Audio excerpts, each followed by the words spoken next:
Good afternoon दोस्तों। फिर और एक नए वीडियो के साथ मैं आपके सामने हाजिर हूँ। कल मैंने आपको मोर्स ट्रेडिंग का ब्लू सेशन मतलब मोर्स ट्रेडिंग में किस तरह से निफ्टी ट्रेंड रह सकता है उस तरह से एनालाइज करके आपको मैंने बताने की कोशिश की। बाद में मोर्स ट्रेडिंग के बाद मैंने और एक वीडियो बना के आपको किस तरह से ट्रेंड रहा जैसा हमने पहले एनालाइज किया था उस हिसाब से निफ्टी किस तरह लेवल्स अचीव किए और कहाँ सपोर्ट रेजिस्टेंस फेस किया, मैं आपको इसके बारे में एक वीडियो में बताने की कोशिश की थी। मैं आशा करता हूँ आप उस वीडियो को देखे होंगे। अगर आप नहीं देखे हैं तो प्लीज़ इस वीडियो को देखिए और मुझे सपोर्ट कीजिए और मोटिवेशन दीजिए। और अगर आपको मेरे वीडियो अच्छे लग रहे हैं तो प्लीज़ सब्सक्राइब कीजिए और मुझे सपोर्ट कीजिए। दोस्तों देखिए, कल यानी थर्सडे को 23rd को कल मार्केट खुलेगा। आज मार्केट हॉलीडे है, दीपावली की छुट्टी है। जो कल मार्केट खुलेगा तो किस तरह से निफ्टी में मोमेंट या ट्रेंड रह सकता है, ये हम एक ओआई डेटा के हिसाब से यानी ऑप्शन जो ऑप्शन डेटा रहता है, जो फ्यूचर डेटा रहता है, जो long position, short position, unwinding position, जो भी डेरिवेटिव डेटा रहता है उस हिसाब से हम जानकारी लेने की कोशिश करेंगे। सबसे पहले मैं ये बताना चाहता हूँ, आज एसजीएक्स देखिए, एसजीएक्स निफ्टी गिफ्ट निफ्टी में करीबन 366 पॉइंट की बढ़त के साथ गिफ्ट निफ्टी में ट्रेडिंग हो रहा है। आप सोचिए कल किस लेवल पर व्यापक से निफ्टी खुल सकता है, हम ये सोचेंगे। तो इतनी तेजी क्यों आई, किस लिए आई, ये हमको भी थोड़ा बहुत जानकारी नहीं है। मैं भी कोशिश कर रहा हूँ इतनी बड़ी रैली क्यों आई, किस लिए आई, ये भी मैं जानने की कोशिश कर रहा हूँ। अगर अगर मेरे को भी कहीं से न्यूज़ मिल गया, कुछ पॉजिटिव न्यूज़ क्या है, मैं आपको बताने की कोशिश करूँगा। ठीक है, बहरहाल जो भी है, मार्केट निफ्टी में अगर इसी ज्ञापक के साथ खुला तो 26,000 का आंकड़ा तोड़ेगा। तो मैं अपने पिछले वीडियोस में आपको बताते आ रहा था कि ओआई डेटा जो भी बन रहा है उस हिसाब से ऊपर के लेवल 26,000 पर कॉल रेटिंग दिखा रहा है, ऐसा मैं बोल रहा था। हर वीडियो आप अगर नहीं देखे होंगे तो जाकर देखिए प्लीज़। आपको जो भी मैं बताने की एक्सप्लेन करने की कोशिश की थी, आपको उसके उसके हिसाब से आपको समझ में आ जाएगा। जैसा हर वीडियो में जो मैं बताते रह रहा था वाई डेटा के हिसाब से, तो आज देखिए गिफ्ट निफ्टी में ऑलरेडी 26,000 के ऊपर ही ट्रेडिंग दिखा रहा है गिफ्ट निफ्टी में। ठीक है ना? तो कल जो मार्केट की शुरुआत होगी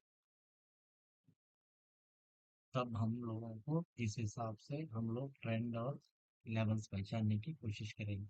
मगर अभी जो है, जो वाई डेटा डेरिवेटिव डेटा है उस हिसाब से यहाँ पर देखिए 1.19 करोड़ की 26,000 पर कॉल रेटिंग है। ठीक है, अगर इसके ऊपर ही खुला इधर सस्टेन होगा तो ऊपर के लेवल फिर पूछ सकते हैं। देखिए 26,500 पर भी इधर 99 लैक्स की कॉल राइटिंग है, तो ये एवी रेजिस्टेंस की तरह काम कर सकता है। ठीक है ना? तो उसके इन बिटवीन 26,000 और 26,500 के दरमियान 26,100 पर 62 लैक्स की कॉल रेटिंग, 26,200 पर 74 लैक्स की कॉल रेटिंग, 26,300 पर 59 लैक्स की कॉल रेटिंग, 26,400 पर 71 लैक्स की कॉल रेटिंग, 26,500 पर 99 लैक्स की कॉल रेटिंग। तो इस तरह से ऊपर के लेवल पर कॉल रेटिंग हो रही है। यहाँ पर ये रेजिस्टेंस की तरह फेस कर सकते हैं। तो नीचे के लेवल देखिए 25,500 पर 1.05 की रेटिंग, इसके ऊपर 25,600 पर 63 लाख, 25,700 पर 68 लाख, उस हिसाब से 25,800 पर 55 लाख, उस हिसाब से आप यहाँ पर देखिए 25,900 पर 50 लाख, तो इस हिसाब से बुक राइटिंग हो रही है, सपोर्ट की तरह काम कर सकते हैं। मेरा व्यू है, इसमें कोई मेरा रिकमेंडेशन नहीं है, मैं ये वाई डेटा के हिसाब से मैं आपको बता रहा हूँ।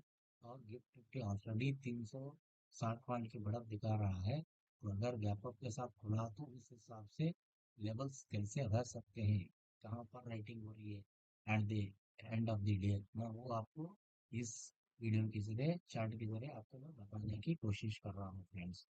मैं आशा करता हूँ आप इस वीडियो को अंत तक देखिए और आपको इसमें एक आइडिया व्यू मिलेगा। ठीक है ना फ्रेंड्स, तो ये तो डेटा के हिसाब से मैं आपको बता दिया। ठीक है, अब सीधा चलता हूँ आपको चार्ट के ऊपर। ये देखिए, ये बैंक निफ्टी का भी, देखिए मैं यूजुअली मैं आपको सिर्फ निफ्टी के बारे में बताते रहता हूँ, बैंक निफ्टी के बारे में थोड़ा बहुत जानकारी लेने की कोशिश करेंगे। एनालाइज तो उसी तरह करेंगे। देखिए यहाँ पर ऑलमोस्ट जो टॉप बना था, टॉप तोड़कर क्लोजिंग दिया है। ठीक है ना फ्रेंड्स, तो आने वाले दिनों में क्या हो सकता है, ये भी हम लोग जानकारी लेंगे। ठीक है ना, यहाँ पर बैंक निफ्टी देखिए, निफ्टी बैंक देखिए, तो यहाँ के डेटा के हिसाब से यहाँ पर देखिए करीबन 58,000 पर कॉल पर 16 लाख की कॉल रेटिंग है, स्ट्रॉन्ग रेजिस्टेंस की तरह काम कर सकता है। और उसी पर 9 लाख की फुट रेटिंग है, ये सपोर्ट की तरह काम कर सकता है। उसके नीचे 57,500 पर 9 लाख की फुट रेटिंग है, कॉल पर 7.37 लाख की कॉल रेटिंग। तो ऑलरेडी इसके ऊपर क्लोजिंग दिया है बैंक निफ्टी ने, तो आप यहाँ पर देखेंगे बैंक निफ्टी ने 57,960 पर क्लोजिंग दी है, तो करीबन 139 पॉइंट्स के लॉस के साथ इधर बता रहा है। तो उस हिसाब से हम लोग देखेंगे, यहाँ 58,000 पर सिर्फ 16 लाख की कॉल रेटिंग है। उसके ऊपर हम लोग जाएंगे वाई डेटा के हिसाब से, तो ऊपर देखिए 60,000 पर 13 लाख की कॉल रेटिंग है। ठीक है ना, तो इसके दरमियान 59,000 पर 11 लाख की कॉल रेटिंग है, ये रेजिस्टेंस की तरह काम कर सकता है। 58,500 पर 8 लाख की कॉल रेटिंग है, ये रेजिस्टेंस की तरह काम कर सकता है। तो ये ऊपर के लेवल्स पर ये रेजिस्टेंस की तरह काम कर सकता है। नीचे की तरफ 57,500 पर 9 लाख की पुट रेटिंग है, सपोर्ट की तरह काम कर सकता है। और 57,000 पर पुट पर 20 लाख की पुट रेटिंग है, ये भी सपोर्ट की तरह काम कर सकता है। देखिए 57,500 पर 9 लाख की पुट रेटिंग है, 58,000 पर 9 लाख की पुट रेटिंग है, ये सब स्ट्रॉन्ग सपोर्ट की तरह ये काम कर सकते हैं। ये डे डे चार्ट पर दिखा रहा है। ठीक है ना, तो ये बैंक निफ्टी का लेवल्स पे आपको मैं बताया। देखिए और एक बात मैं बताने की आपको कोशिश करूंगा। ये देखिए, ये धन का चार्ट है। ठीक है ना, इस पर हम लोग लेआउट बनाकर देखिए कितने सिंगल वाला है, दो स्क्रीन वाला इस तरह से, और 4 स्क्रीन वाला, 3 स्क्रीन वाला, 3 स्क्रीन वाला, ये देखिए लेआउट इस तरह से हम लोग। अब मैं इसमें ये वाला सेलेक्ट किया हूँ, उस हिसाब से देखिए इधर निफ्टी का चार्ट रखा हूँ और एक प्रीमियम चार्ट रखा हूँ, 25,000 ये 50 का फॉर रखा हूँ, 26,000 का फॉर रखा हूँ, ये दोनों एनालाइज करने के लिए चार्ट के साथ। तो इस तरह से भी हम लोग एनालाइज करने के लिए यूज कर सकते हैं। ठीक है ना, तो मेरे को लग रहा है, क्योंकि देखिए प्रीमियम चार्ट भी इधर ही रहता है, मैं ये नहीं बता रहा, यही डाल के देखिए आप जो सोच रहे हैं इस तरह से आप लेआउट बनाकर प्लान कर सकते हैं। ठीक है ना, ये जो भी मैं बता रहा हूँ सिर्फ मेरा व्यू है, ये एजुकेशनल पर्पज है, लर्निंग पर्पज है, इसमें कोई मेरा रिकमेंडेशन नहीं है। अगर आप ट्रेडिंग या इन्वेस्टमेंट के बारे में सोच रहे हैं, सबसे पहले अपने फाइनेंशियल एडवाइजर से सलाह लें, फिर अपने रिस्क के हिसाब से सोचें। ठीक है ना, तो ये आपको मैं बताने की कोशिश की किस तरह से लेआउट रख सकता है, हम लोग किस तरह से लेआउट बनाकर हम लोग काम करने की कोशिश कर सकते हैं। ठीक है ना, तो ये तो होगा। आप और एक बात आपको मैं बताने की कोशिश कर रहा हूँ, जो इंडिकेटर्स मैं यूज़ करता हूँ, यूएफ रहता है, सीपीआर रहता है और एचएमएल मूविंग एवरेज रहता है। ठीक है ना, और उसके साथ साथ यहाँ पर देखिए ये एमएसीडी का भी मैं यूज़ करते रहता हूँ वेव ट्रेंड के साथ। ठीक है ना। आप अगर इसका स्क्रीनशॉट भी ले सकते हैं, ट्रेंड विथ क्रॉसेस और एमएससीडी कस्टम इंडिकेटर, ये भी मैं यूज़ करता रहता हूँ। देखिए ये इंडिकेटर किस तरह से काम करता रहता है। यहाँ पर एक डॉट आ जाता है, देखिए ये जो ऑलमोस्ट उसी डॉट के ऊपर हम काम रखेंगे। ये देखिए पहला सिग्नल यहाँ पर मिला, तो ठीक है ना, यहीं से हम लोगों को मालूम हो गया। तो और यहाँ पर देखिए ये भी मैं यूज़ करता रहता हूँ, HMA, वीवैप और CPR के लिए। ये सब इंडिकेटर के साथ मैं काम करता रहता हूँ, और दूसरे भी बहुत से इंडिकेटर्स हैं वो भी मैं यूज़ करता रहता हूँ। हर चार्ट पर अलग अलग का इंडिकेटर और अलग अलग सेटअप रहता है, क्योंकि मैं हर लेवल से मैं इसको समझने की कोशिश करता रहता हूँ।